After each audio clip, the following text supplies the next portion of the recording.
Have you ever had a really good idea go wrong? Maybe a bit of lateral thinking or trying to think outside of a box which isn't really a box, but the first time in life where a smart idea doesn't pan out how you'd like, you learn something about life. Not sure what it is though. The mind is a terrible thing to waste, but you're all watching this video, so I guess you've come to terms with that. But I think if we amend it to a great idea is a terrible thing to waste, we get to the meat of the problem behind wasted potential. In all walks of life really, not just video games, but thinking up something genius that never sees the light of day in its true form is inherently disappointing. The best laid plans of mice and men and all that shit. And since I should explain my use of vocabulary, I see a disappointing game as something different to one that wasted its potential. When you're disappointed with a game, it's usually for something broad and for a reason that's hard to pin down, which is subsequently difficult to offer an immediate solution to. Also, by wasting potential, that'd imply that there was hope for something more specifically impressive at the start rather than, oh, I hope it's good. Given our scope for complaining these days, not likely.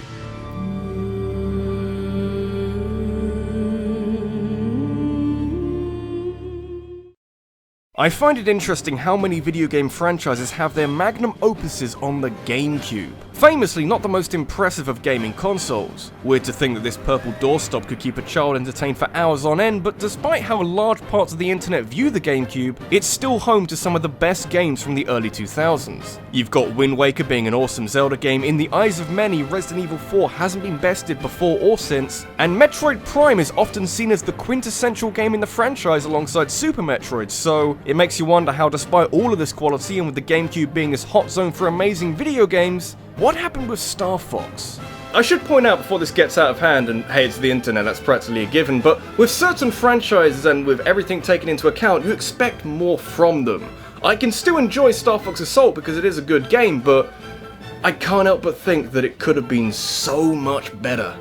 And importantly, when every other franchise under the sun is filling the GameCube's library with series highlights, you kind of want to be a part of that. You ask the standard Star Fox fan what they think is the best game in the franchise, and most of them will say Star Fox 64, which is fine because it is. Any game from the late 90s that isn't a chore or an eyesore to play through tends to build a bit of a following, and it's still an experience I'd rank ahead of Star Fox Assault. Following on from Star Fox Adventures, which came out 3 years before and was weird, Assault was supposed to be the return to form that would appease fans who weren't on board with walking around with some kind of staff. It was okay. Flying the R-Wing felt good and you could switch to the tank whenever you wanted, which was cool. But you also spent a lot of the game walking around with third-person tank controls, which can jump off a cliff. Not the first time that a Star Fox game had a weird control scheme. If Nintendo made one of these games, they would have kept it simple. And really, Star Fox Assault annoys me because it's so close to being a great game, but falls just short in a lot of areas. It's been 20 years. Star Fox 64 shouldn't still be the gold standard.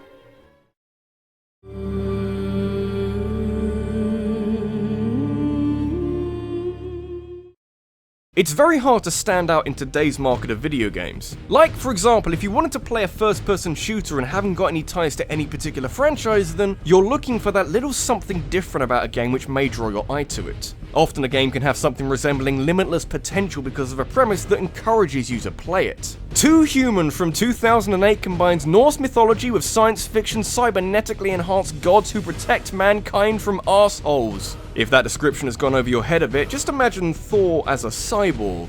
Yeah, I like that too. Developers Silicon Knights originally planned a trilogy around this idea, which on the positive would have given us more of this amazing premise, but at some point we would have been playing a game called Too Human 2, and I'm not sure if I'm okay with that. Obviously the fact that Silicon Knights originally planned a trilogy alludes to what became of this series, where an exciting idea was never executed without running into 1,000,000,001 problems. Too Human is sadly just not that good. Gameplay is hideously repetitive. Every time you die, you've got to watch the same unskippable cutscene of this angel thing lifting you in the sky, and some dick mapped the right analog stick to melee attacks instead of the camera. Maybe don't do that. It must take more work to make cyborg Norse gods underwhelming. Should have been easy. Ultimately, Too Human was one of the last games that Silicon Knights made before folding due to bankruptcy, so obviously we never got that trilogy, but Silicon Knights were also behind Eternal Darkness, which now has no chance of a follow-up. I can guarantee you that a sequel to that game would have made more money than Too Human. But hey, what use is money anyway?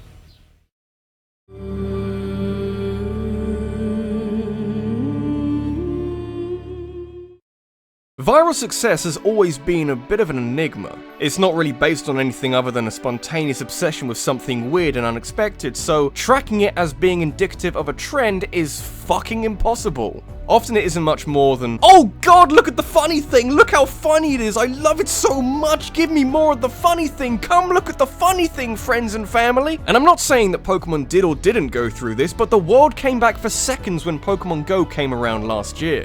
Now, when we're talking about ideas that have infinite potential, a Pokemon mobile game that interacts with the real world. Pretty sure I've had that dream before.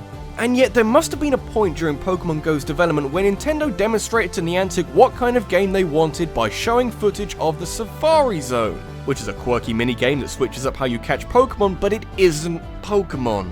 Instead, the experience of Pokemon Go is considerably more grindy than source material from a genre where level grinding is a serious problem. The longer you play Pokemon Go, the harder it is to enjoy it as progress slows down considerably and you realize that you've been doing basically the same thing for weeks. Considering that developers Niantic haven't got the best PR in the world and update the game so inconsistently, it's perhaps no surprise that once the hype died down, the incentive to play Pokemon Go kind of died a death.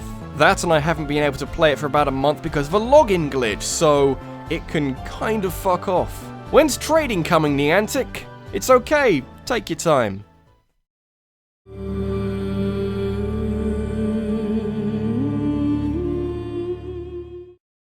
I realised something while playing Overwatch recently. Having played it for the last couple of months, I noticed that the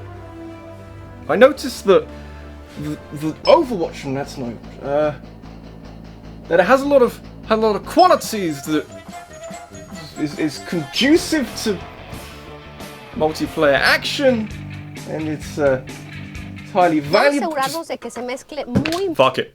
Release dates are very important. Most of the time, the only real significance is getting games out in time for Christmas and generally not waiting until January because no big games come out in January. But it's also quite a bad idea to bring a new game out around about the same time as your competitors. Although maybe if you've got enough confidence or some huge fanbase you can rely on, you can basically do whatever the fuck you want. But Battleborn going up against Overwatch and expecting that to go well had one of the more predictable outcomes of 2016.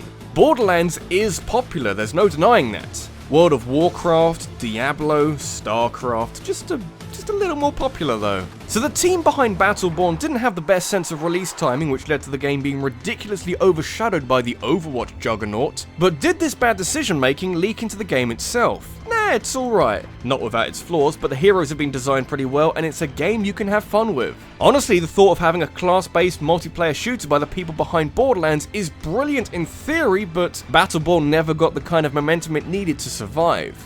I think of how it wasted its potential and just timing, and a threadbare story surrounding a terrible unlock system that holds you back wherever possible. Other than that, it's fine. No one plays it anymore though. But hey, do you remember Paladins, which also came out last year? Yeah, it's doing a bit better. Only fractionally.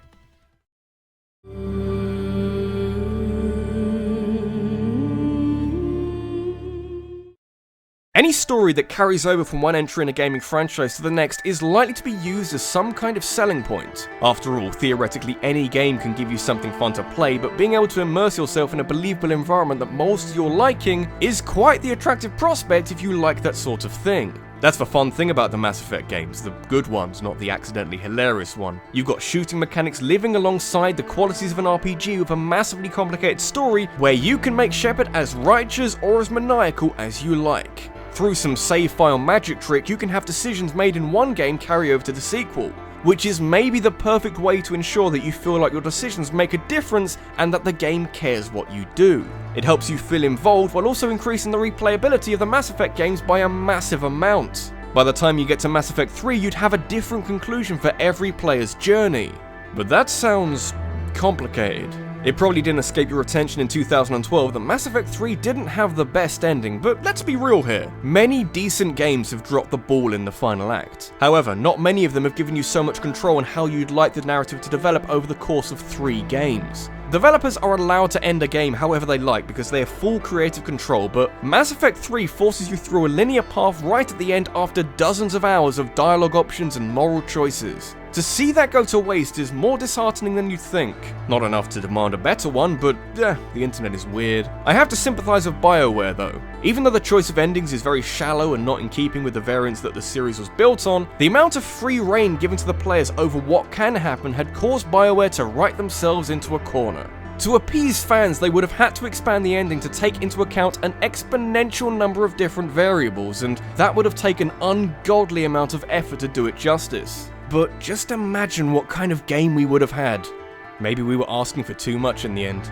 This is RabbidLuigi, and throughout the Mass Effect trilogy, there's this interesting tug of war between the player and BioWare over who really has control over the story, and in the end, BioWare decided that they knew best. It didn't really detract from Mass Effect 3's other qualities, but in the eyes of many people, it became damaged goods because of this ending. The ending has a bigger reputation than the game itself. That is the worst case scenario that you'd never want to happen.